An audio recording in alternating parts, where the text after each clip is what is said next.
So this video is to help you see about how to apply your pattern onto your sketch. All right, so we have the sketch here, and one of the examples that you could do based on a variety of examples you had or have been seeing in the slide presentation is that when you look at the slide and it describes what exactly it is stepwise you should do, what you'll notice is that it talks about how you should be identifying your pattern, all right? And one of the best ways you can do is to go ahead and get started by drawing that on your object, all right? And so we've talked about this before as to how would you establish what the size is for your object. Now, if we look at this and we pull out a pencil here, and we talk about what a typical seat height would be. If you had a fabric panel for a window treatment, you'd have to kind of make a decision as to what your panel size is or proportionate to the window. But if I'm working with a chair or any seated goods like a sofa as well, even an ottoman is usually typically about 18 to 20 inch for the seat height. So what I'm going to do is I'm going to go ahead and I'm going to set this at an 18-inch seat height. That would be an average height. And what that is that it'll be a nice even number when I go to make up my scale like I've shown you guys how to do before. We can imagine this. Now, as it goes farther away from us in perspective, the trick is that it gets smaller. But what we want to imagine, and I'm going to do this in a red, is if you see how the lines merge, see how it's kind of overlapping, how I drew it in there. If I imagine how those lines converge back, it also means that when I have lines that might be on the piece, they're also going to go back to a similar VP, and that's how you have it for a 1-point perspective, right? So but we'll just deal with all the same surface, which is the front of the chair, and we'll make our measurements according to that, okay? You can establish a new size on the back, and that's really just trying to gather the best information you can about proportionism. Same thing here. Now, these are some more items. I photocopied this out of the assignment. These are more examples for what you could do with that if you just wanted to follow those and imagine what the pattern would be. And on the assignment, it wouldn't be an issue. You could go ahead and put this next to it, put your rendering. I happen to have some fabric that has the 1-inch repeat, so that's something that I could take a picture of and put it next to it and indicate what that size is. But if we were to take this original, I think some of the easiest ways is to go ahead and just look at a picture, and then either you could sketch that identical piece or imagine how it fits to the size that you have. That's a variety of ways that you can work that, all right? And in looking at this, we would do the similar thing to figure out what the size of the pattern is. So if we take a look at this, right, and we look at it where we're seeing that the chair itself, just like we saw before, if I just focus maybe just on this one, the technique would be the same for either one, okay? But if you imagine what this is here, you can see that you would have it where you would identify what the base is down here. And again, we could imagine that this is an 18-inch seat height. And then we can make our proportions from there and set up the scale accordingly, all right? So what I'll do is I'm going to go ahead, I'm going to set this down. I'm going to find a piece of paper like we did before, and I'm going to set it up for my scale. So I have my paper. I'm going to lay it up to the side. You could go with the very bottom of the paper if you wanted. We did that last time. And what we'd identify is on this ruler that we're making up our own scale, from here to here, when I measured the object, was the height of the seat. That's 18 inches. Now, half of 18 is 9. So in this case, I'm not going to have to tri-fold it. I can just go ahead and I can set it so that I have half. And now I have my fold at the halfway mark. I'm going to set that at 9 inches. Right, so I've got 9. Half of that's going to be a little bit tricky, but if I imagine 4.5, it gets a little bit hard with the odd numbers. So if I do it in half, I can do it that way. If I did it in thirds, oh gosh, maybe I do need to do it in thirds again. Looks like thirds is better again. So I'm going to tri-fold it again. I'm tri-folding it here.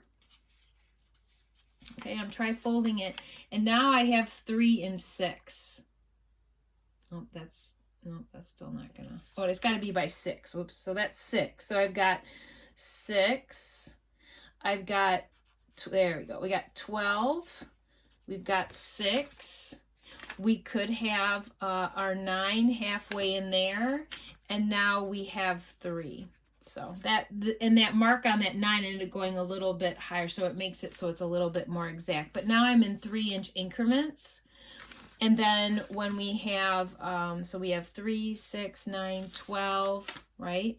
And then we'll go ahead and base it from there. And I'm going to just do my notes in between here because I've got a 1 and a 2-inch stripe. You can add in your other ones as you go. In fact, you can even double it up. So I'm folding it at the 18-inch mark. And now I have 18. I'll mark it on the back side here. And now I'm going to go up to the 36. And if I simply go by what I have on the other side, I can mark it out at 3, I can mark it out at 6, 9, 12, etc. And I don't have to necessarily fold it again, or you could tri-fold it again. But let's just take a look at the object then if I'm following along with this. If I've established what this is, like here would be 4 inches, 5 inches, right? So 1, 2, 3, 4, 5, and 6 for what the scale is that I made up. And I go ahead and I turn it on the face of that. I can see that I've got 1, 2, 3, 4. So in fact, these look like they are going to be 4-inch stripes. All right, so I took the scale that I made, utilizing the face of the chair. I established what it was for my markers by folding. So I got 1, 2, 3, 4, 5, and 6. I go ahead and I was trying to identify what the width of the stripe is. So I laid it up here where the beginning of my mark went. 1, 2, 3. Oops, we'll pull over a little bit more because I was going to the outside of that just to be whole. So here we got 3 and 4. So what I've got is 4-inch stripes. This was my picture, and sometimes I'll label it as my picture. I'm going to go to the other side, and I'm going to label this as sketch. And I'm going to set up my size here as well. So I'm going to set this up where this would be my sketch, and where I have it set up from the floor to the top of the seat is 18 inches. Right, so overall this is 18 inches. I can fold it accordingly for that. All right, so I'm going to go ahead and we'll do that also.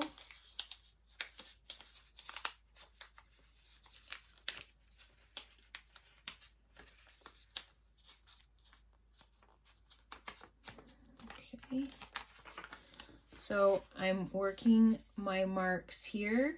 Right, so 3 times 6 is the 18, so I folded it so I'd have those 3 increments.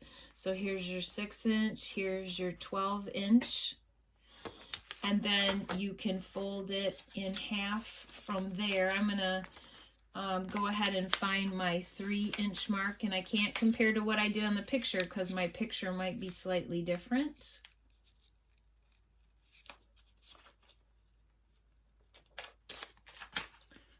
So I folded it in half to find my 3-inch.